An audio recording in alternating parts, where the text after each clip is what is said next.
Dans le psaume 91, il est dit « Celui qui demeure sous l'abri du Très-Haut repose à l'ombre du Tout-Puissant.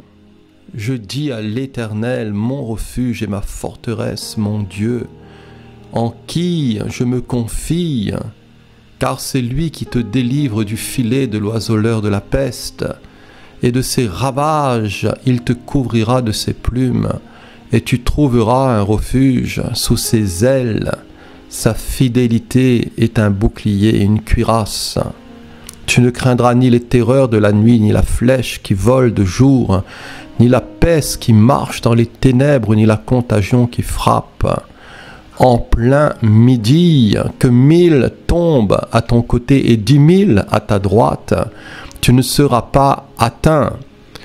De tes yeux seulement tu regarderas et tu verras la rétribution des méchants, car tu es mon refuge, ô Éternel.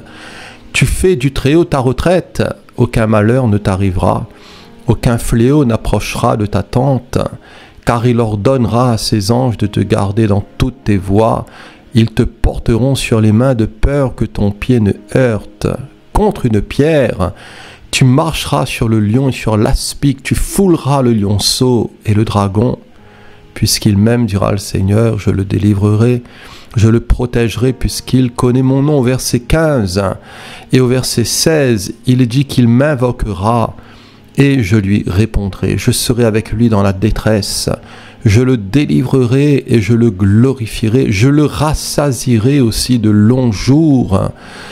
Et je lui ferai voir mon salut. Alléluia. Je le rassasierai de longs jours et je lui ferai voir mon salut. Alors le Seigneur dira, je lui répondrai ici, je serai avec lui, je le délivrerai, je le glorifierai, je le rassasierai de longs jours et je lui ferai voir mon salut. Que de paroles encore ici et de promesses magnifiques et certaines, bien sûr, pour tous ceux et toutes celles qui ont la foi dans leur cœur. Et pour tous ceux et toutes celles qui cherchent le Seigneur et qui aussi s'appuient sur lui. Et je lui ferai voir mon salut. Mon salut ici en hébreu, qui est la définition de Yeshua, qui signifie salut, délivrance, bien-être, prospérité aussi. Et comme dira plus tard l'apôtre Jean, bien-aimé, je souhaite que tu prospères à tous égards et sois en bonne santé comme prospère l'état de ton âme.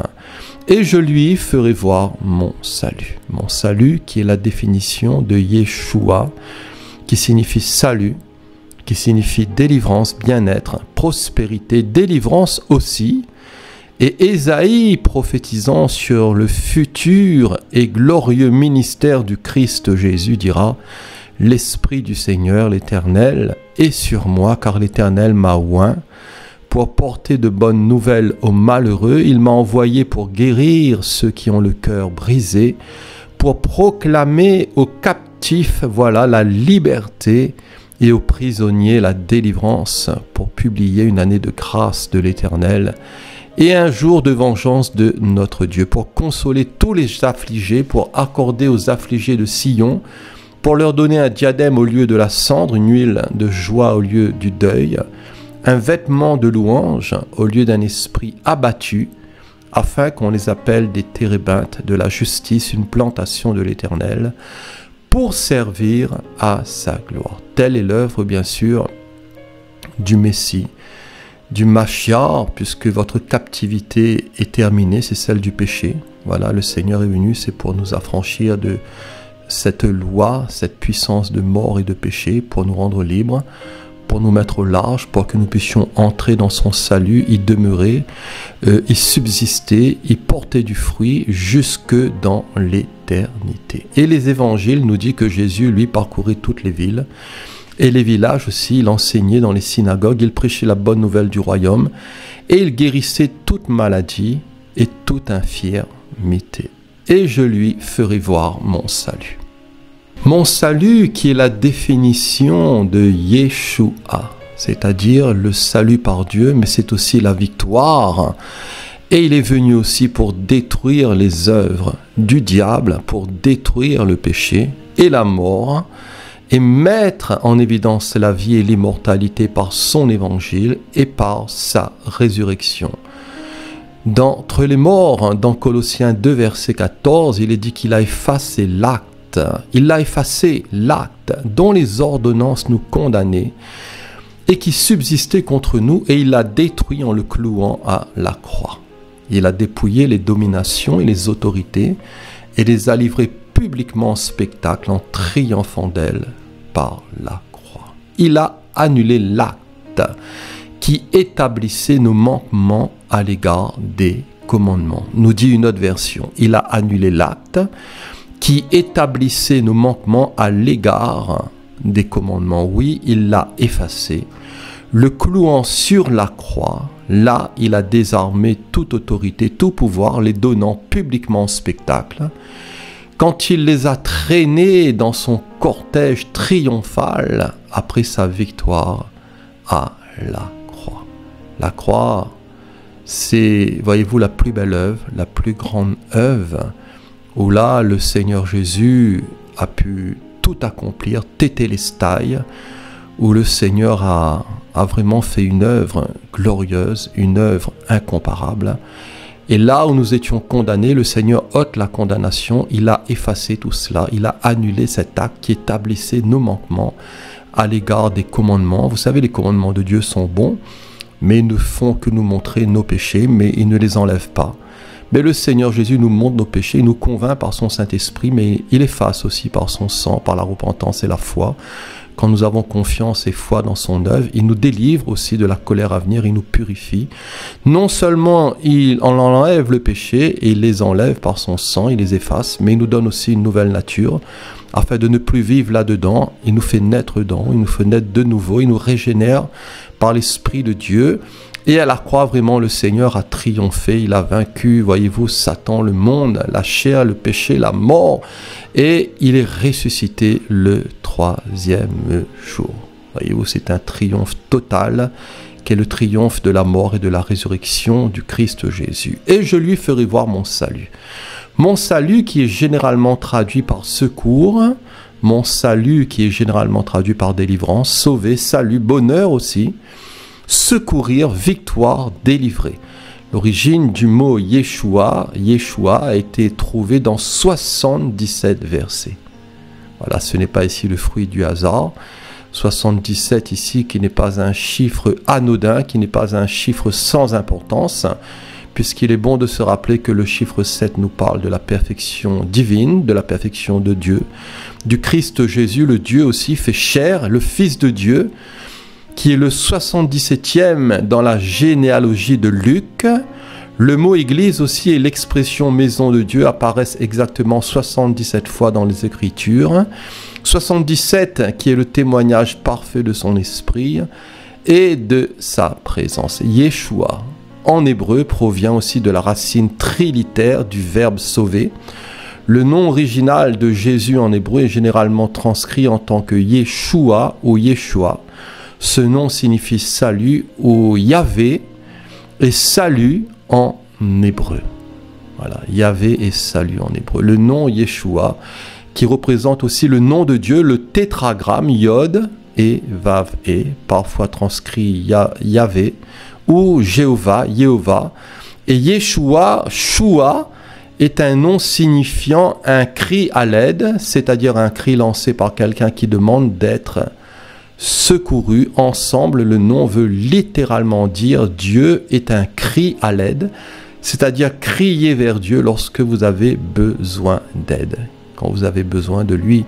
Dans le psaume 77, voilà encore ce 77, il est dit au chef des chantres, d'après Jéduthune, psaume d'Asaph, ma voix s'élève à Dieu et je crie, ma voix s'élève à Dieu et il m'écoutera au jour de ma détresse. Je cherche le Seigneur, la nuit mes mains sont étendues sans se lasser, mon âme refuse toute consolation, je me souviens de Dieu et je gémis, je médite et mon esprit est abattu. Puisqu'il m'aime, nous dit ici ce psaume 91, je le délivrerai. Oui, puisqu'il m'aime, je le protégerai aussi. Puisqu'il connaît mon nom, il m'invoquera et je lui répondrai. Je serai avec lui dans la détresse. Je le délivrerai et je le glorifierai, je le rassasierai de longs jours et je lui ferai voir mon salut. Mon salut, qui est la définition de Yeshua, je l'ai dit, et qui a été retrouvé dans 77 versets. Dans les bénédictions prophétiques de Jacob, il est dit en Genèse 49, Jacob appela ses fils et dit, assemblez-vous, et je vous annoncerai ce qui vous arrivera dans la suite des temps. Rassemblez-vous et écoutez, fils de Jacob, écoutez Israël, votre père. Et au verset 16, il dira, Dan jugera son peuple comme l'une des tribus d'Israël. Dan sera un serpent sur le chemin, une vipère sur le sentier, mordant les talons du cheval, pour que le cavalier tombe à la renverse. Au verset 18, j'espère en ton secours, ô Éternel, j'espère en ton secours. C'est encore ici Yeshua. Alors bien sûr, concernant la fin des temps, concernant l'histoire de ce peuple d'Israël, avec la venue de cet antéchrist qui fera une alliance avec ce peuple pour séduire ce peuple, pour tromper ce peuple. Alors bien sûr, il y a tout un ensemble de prophéties, voyez-vous, de l'Ancien Testament qui touchent à cela. Et cette parole est là pour nous éclairer, cette parole est là aussi pour avertir ce peuple. Mais nous savons qu'Israël implore aussi Yahvé, nous savons qu'Israël implore l'Éternel Dieu, bien qu'ils ont, voyez-vous, dans un premier temps rejeté l'œuvre de la croix, mais le Seigneur ne les a pas oubliés. Et quand ils vont crier à nouveau vers le Seigneur aussi viendra les libérer en heure et en temps voulu. Alors j'espère en ton secours, Yeshua. Dans Exode 14, verset 10, Pharaon approchait, les enfants d'Israël levèrent les yeux et voici les Égyptiens étaient en marche derrière eux. Et les enfants d'Israël eurent une grande frayeur et crièrent à l'Éternel. Ils dirent à Moïse, n'y avait-il pas des sépulcres en Égypte sans qu'il fût besoin de nous mener mourir au désert? Que nous as-tu fait en nous faisant sortir d'Égypte? N'est-ce pas là ce que nous te disions en Égypte? Laisse-nous servir les Égyptiens, car nous aimons mieux servir les Égyptiens que de mourir au désert. Alors Moïse répondit au peuple, ne craignez rien, restez en place et regardez la délivrance. C'est toujours ici Yeshua. Voilà, regardez la délivrance que l'Éternel va vous accorder en ce jour, car les Égyptiens que vous voyez aujourd'hui, vous ne les verrez plus jamais. Alors par Jésus, le Seigneur nous délivre ou nous fait délivrer aussi de nos ennemis, des méchants. Tout dépend bien sûr du radical. Dans l'Ancien Testament, nous voyons aussi abondamment l'intervention divine du Christ Dieu Yeshua pour son peuple. Alors je le répète, dans l'Ancien Testament, nous voyons abondamment l'intervention divine du Christ Dieu Yeshua pour son peuple. Plus tard, l'apôtre Paul rappellera ceci. En 1 Corinthiens 10, il dira « Frères, je ne veux pas que vous ignorez que nos pères ont tous été sous la nuée, qu'ils ont tous passé au travers de la mer, qu'ils ont tous été baptisés en Moïse, en Moshé, dans la nuée et dans la mer, qu'ils ont tous mangé le même aliment spirituel et qu'ils ont tous bu le même breuvage spirituel, car ils buvaient un rocher spirituel qui les suivait. Et ce rocher était qui ? Ce rocher était Christ, c'était Yeshua. Puisqu'il m'aime, je le délivrerai, je le protégerai, puisqu'il connaît mon nom, il m'invoquera, et je lui répondrai, je serai avec lui dans la détresse. Je le délivrerai, je le glorifierai, je le rassasierai de longs jours, et je lui ferai voir mon salut. Alléluia. Mon salut, qui est la définition de Yeshua et qui était retrouvé dans 77 versets. Dans Deutéronome 32, cieux, prêtez l'oreille et je parlerai terre, écoute les paroles de ma bouche, que mes instructions se répandent comme la pluie, que ma parole tombe comme la rosée, comme des ondées sur la verdure, comme des gouttes d'eau sur l'herbe. Car je proclamerai le nom de l'Éternel. Rendez gloire à notre Dieu. Il est le rocher, ses œuvres sont parfaites, car toutes ses voies sont justes. C'est un Dieu fidèle et sans iniquité. Il est juste et droit. S'ils se sont corrompus, à lui n'est point la faute. La honte est à ses enfants, race. Fausse et pervers, est-ce l'Éternel que vous en rendez coupable? Non, à lui n'est pas la faute. Peuple insensé, dépourvu de sagesse. N'est-il pas ton Père, ton Créateur? N'est-ce pas lui qui t'a formé? et qui t'a affermi. Rappelle plutôt à ton souvenir les anciens jours, passe plutôt en revue les années, génération par génération, interroge même ton père, et il te l'apprendra à tes vieillards, et ils te diront quand le Très-Haut donna un héritage aux nations, quand il sépara les enfants des hommes, il fixa les limites des peuples, d'après le nombre des enfants d'Israël. Car la portion de l'Éternel, c'est son peuple. Jacob est la part de son héritage. Il l'a trouvé dans une contrée déserte, dans une solitude aux effroyables hurlements. Il l'a entouré, il en a pris soin. Il a gardé comme la prunelle de son œil, pareil à l'aigle qui éveille sa couvée voltige. Sur ses petits déploie ses ailes, les prend, les porte sur ses plumes. L'Éternel seul a conduit son peuple. L'Éternel seul a conduit son peuple, et il n'y avait avec lui aucun Dieu étranger. Il a fait monter sur les hauteurs du pays, et Israël a mangé les fruits des champs. Il lui a fait sucer le miel du rocher, l'huile qui sort du rocher le plus dur, la crème des vaches et le lait des brebis, avec la graisse des agneaux, des béliers de Basan et des boucs, avec la fleur du froment, et tu as bu le sang du raisin, le vin. Voilà, et tu as bu le sang du raisin, le vin. Personnellement, je vois ici une image de la Sainte Seine, je ne sais pas pour vous.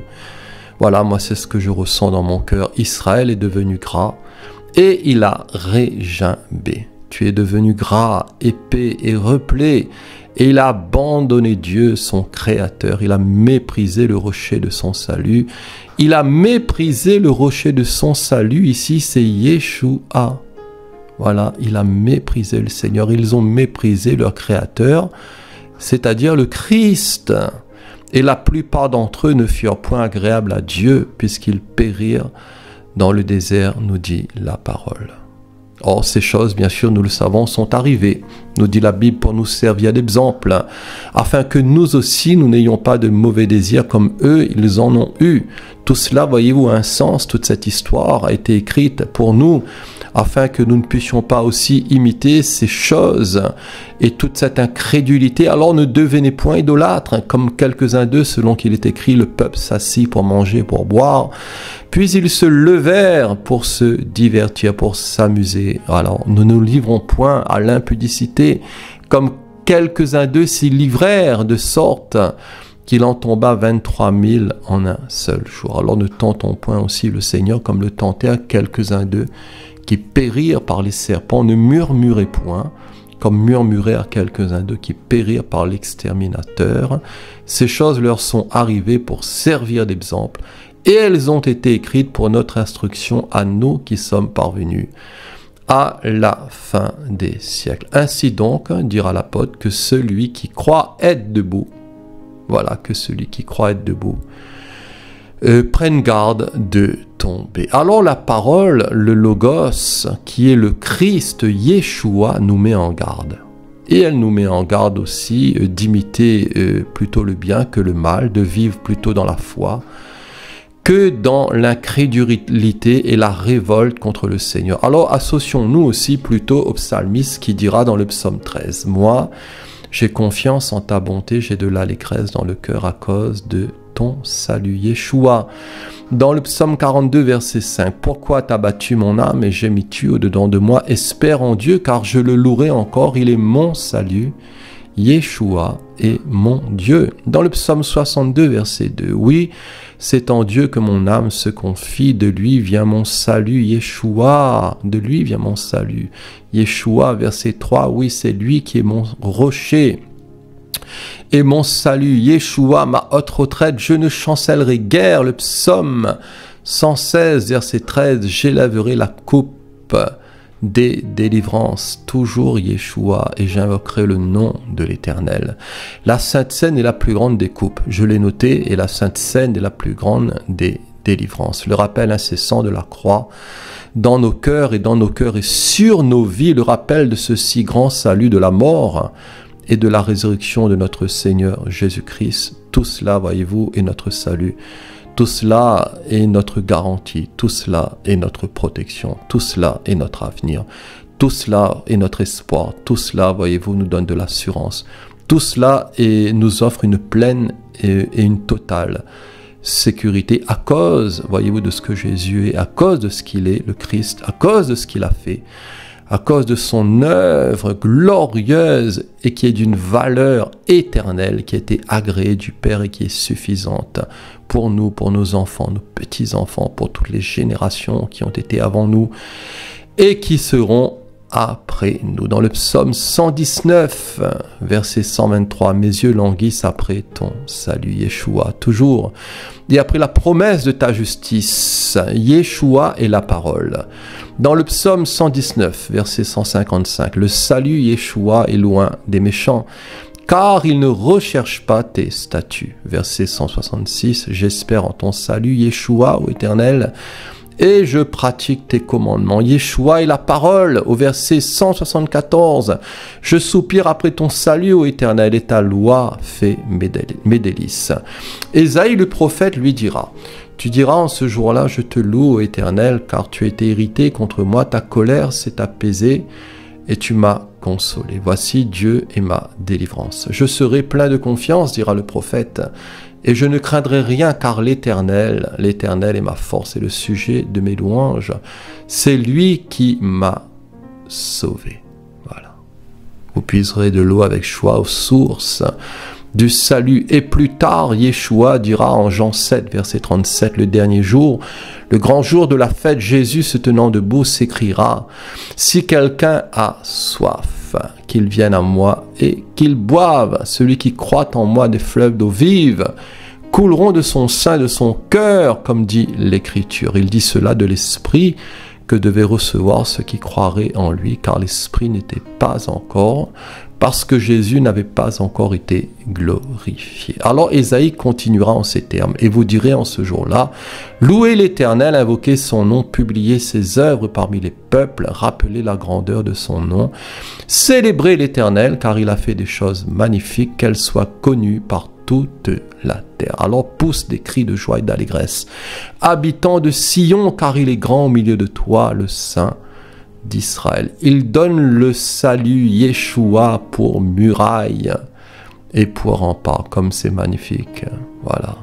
Il donne le salut Yeshua pour muraille et pour rempart. Toujours Ésaïe au chapitre 33 au verset 6. « Tes jours seront en sûreté. La sagesse et l'intelligence sont une source de salut. » Yeshua, toujours ici. Alors la crainte de l'Éternel, c'est là le trésor de Sion. La sagesse, je l'ai noté, et l'intelligence se trouvent dans le Christ Jésus en Yeshua.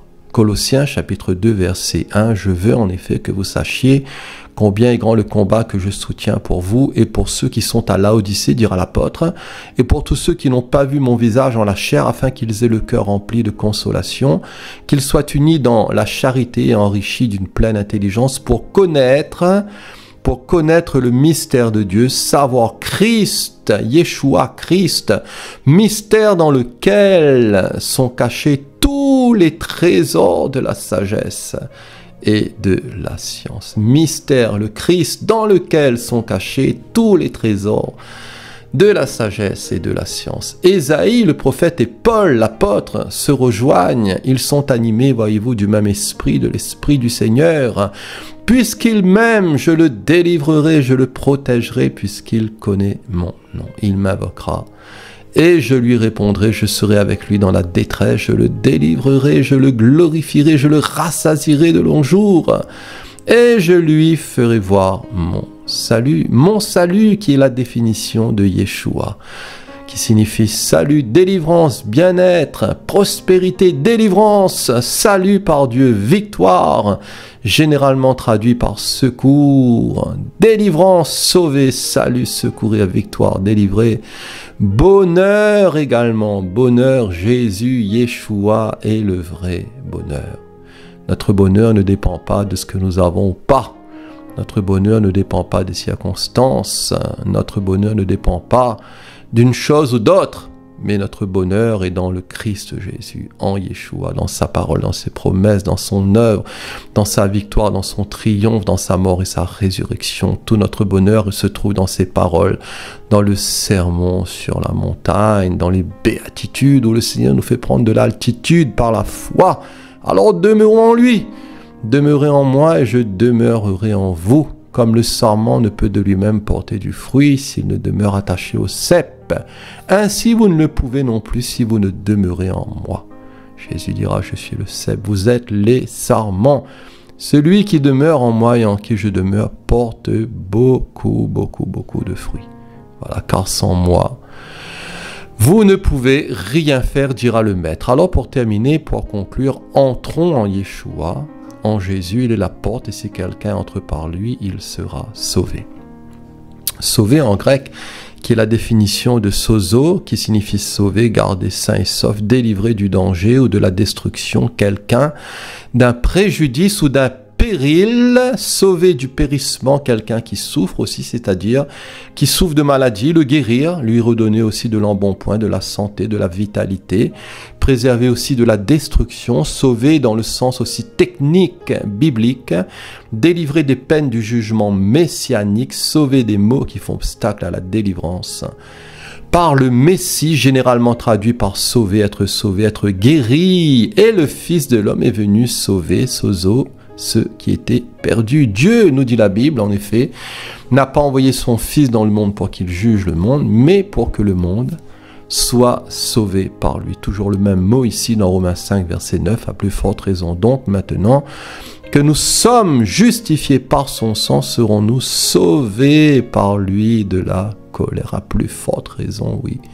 Que nous sommes maintenant justifiés par son sang, par la foi dans la croix, dans son sacrifice, serons-nous sauvés par lui de la colère. Nous savons qu'il n'y a plus aucune condamnation pour tous ceux et celles qui sont unis dans le Christ Jésus, dans le Mashiach, dans le Messie, qui vivent en lui, qui pratiquent ce qui est en lui, qui marchent avec lui, qui apprennent à vivre par l'Esprit, et tous ceux et toutes celles qui apprennent à faire mourir les œuvres mauvaises aussi de la chair. Dans Éphésiens 2, verset 8, c'est par la grâce que vous êtes sauvés, sozo, toujours par le moyen de la foi. Et cela ne vient pas de vous, c'est le don de Dieu.